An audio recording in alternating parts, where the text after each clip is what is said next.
Que se passe-t-il lorsque dans un couple, Dieu confie une mission majeure à l'un des deux conjoints? L'autre est-il appelé à le soutenir, à se sentir jaloux, à s'y opposer, à contrôler ou à accompagner? Dans un couple, les deux conjoints n'évoluent pas de la même manière. Ils n'évoluent pas au même degré. J'ai vu des couples immigrants africains où madame a été la première personne dans le couple à avoir un boulot. Et monsieur ne travaillait pas. Et même un très bon boulot. J'ai vu dans un autre couple, madame a été la première personne à avoir son bachelor, c'est-à-dire sa licence aux États-Unis. Pendant ce temps, monsieur était en train de traîner dans les petits boulots. Que se passe-t-il? Dites-moi en réaction, toi qui m'écoutes, si Dieu élevait davantage ta femme, quelle serait ta réaction? Je me suis référé à un passage biblique dans l'évangile de Saint Luc au chapitre 1, les versets 26 au verset 38, où Marie a reçu une très grande mission. Sa mission est de porter Jésus au monde. Une mission claire, une mission vraiment vue de tous. Mais pendant ce temps, Joseph, son époux très chaste, lui, il a reçu une mission totalement différente, celle de protéger Jésus, celle de protéger Marie, celle de donner un foyer à Marie et à l'enfant Jésus, celle de contribuer à la réalisation ou à l'accomplissement du projet de Dieu dans la vie de Marie. Certains hommes vont dire que il joue un rôle de second plan, de seconde zone. Mais le cas de Joseph aussi, ici, nous instruit énormément. Joseph a été cet homme humble qui a joué son rôle parce qu'il a reconnu que lui et Marie, eux deux, ils sont au service du même projet, le projet de Dieu pour le monde. Voilà comment Joseph a vu la chose et n'a même pas trouvé de problème. Alors revenons à notre cas, en tant que couple immigrant africain ou en tant que simplement couple vivant en Afrique. Lorsque ta femme obtient un diplôme plus grand, lorsque ta femme est promue dans son entreprise, lorsque ta femme crée une entreprise, elle devient chef d'entreprise. Lorsque ta femme a un ministère prophétique, un ministère pastoral ou un service dans l'église qui prend de plus en plus de l'ampleur, lorsque ta femme devient une référence dans son domaine, lorsqu'elle gagne plus d'argent que son mari, lorsque ta femme son activité sur les réseaux sociaux ou YouTube connaît une forte croissance, où elle développe un réseau professionnel plus important, où elle parle plusieurs langues et devient le principal interlocuteur de la famille, comme c'est le cas dans d'autres pays d'accueil comme aux États-Unis ou en Angleterre ou en Italie ou en Allemagne où c'est une nouvelle langue à apprendre. Alors, quelle est toi l'attitude de toi en tant que mari? Je sais que cette situation ou ces différentes situations ne sont pas mauvaises en soi, mais elles demandent une certaine maturité. Elles deviennent plus difficiles lorsque le couple ne sait pas les gérer ensemble dans une maturité bien et exemplaire. L'homme peut s'opposer, ou comme certains hommes peuvent vraiment accompagner leurs épouses, Dans ton cas, dis-moi en commentaire comment tu te sentirais, toi, en tant qu'homme qui suit cette vidéo en ce moment. Je sais également que cette situation n'est pas aisée pour certaines femmes.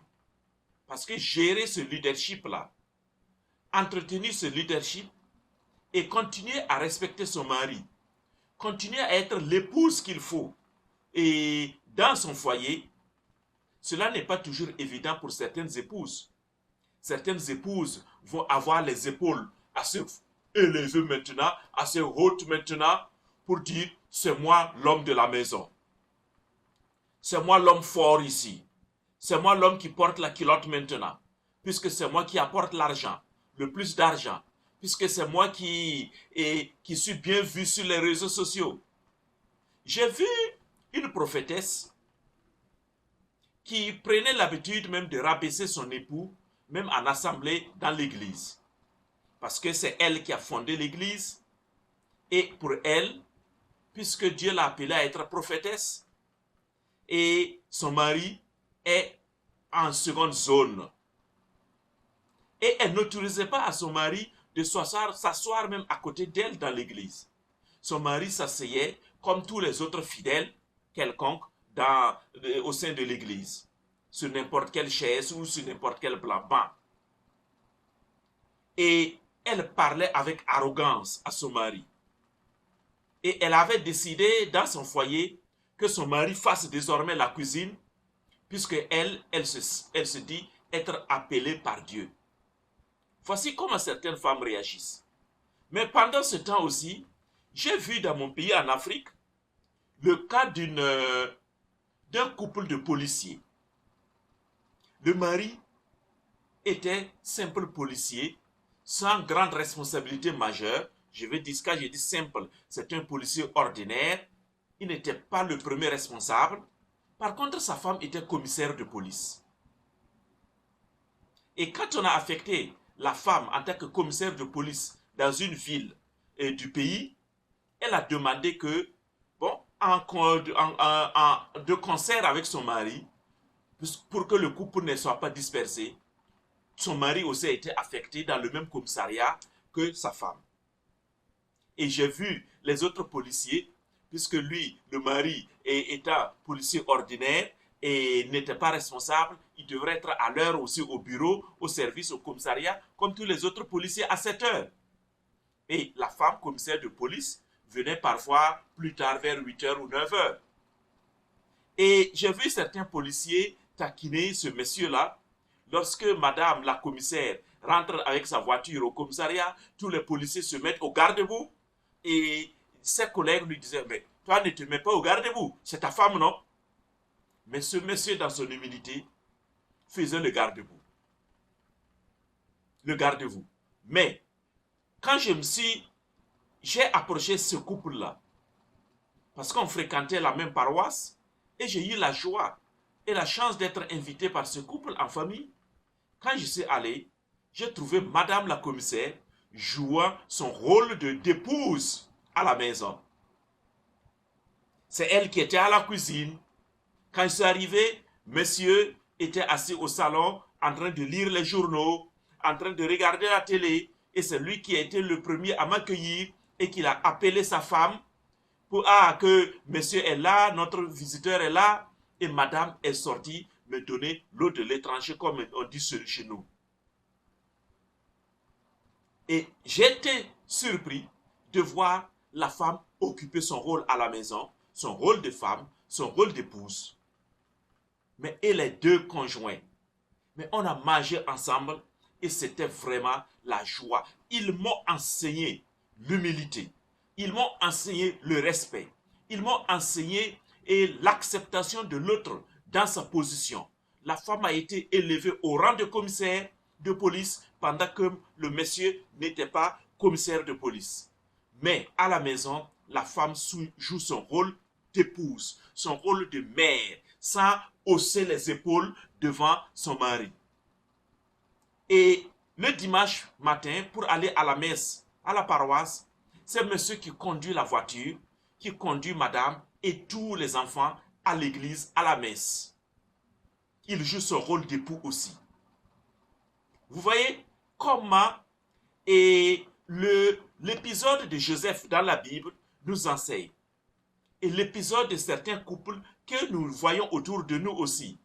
Alors toi, qui m'écoutes aujourd'hui, et c'est un dimanche, quelle est ton attitude? Quelle est ta réaction lorsque ta femme est élevée? Et toi, femme, lorsque tu es élevée, quelle est ta réaction? Parce que j'ai également vu en Afrique un monsieur qui s'est sacrifié. Et il a pris tout son salaire pour payer les études, la formation professionnelle de son épouse dans une école professionnelle de renommée. Et lorsque la femme a eu son diplôme, a fini sa formation professionnelle, elle a commencé à foutre la merde dans la famille, dans le foyer. Elle a dit au monsieur, tu n'es pas l'homme de ma vie, tu n'es pas mon genre. Et elle a commencé à aller avec d'autres hommes de son ministère. Et c'est comme ça que finalement, elle a demandé le divorce. Qu'est-ce que vous en pensez? Et comment est-ce que on peut résoudre ce problème-là pour que le couple, lorsque l'un des conjoints est élevé par Dieu, que l'autre ne se sente pas inférieur, que l'autre ne se sente pas brimé, mais que le couple reste vraiment uni et avancé en couple. L'exemple de Joseph m'a enseigné beaucoup dans la Bible. Marie, qui a reçu la vision de porter l'enfant Jésus au monde, et Joseph aussi, qui a accueilli son rôle de protecteur, son rôle de chef de famille, et qui a joué bien son rôle. Cela m'a enseigné énormément. Et j'ai grandi à travers cela. Toi qui m'écoutes, qu'est-ce qui te fait grandir dans ta vie de couple? Quelle expérience as-tu faite pour te faire grandir en tant qu'homme, en tant que femme, pour que le couple joue le même rôle, pour que le couple joue le même jeu, pour avancer, afin d'être un couple épanoui, un couple heureux?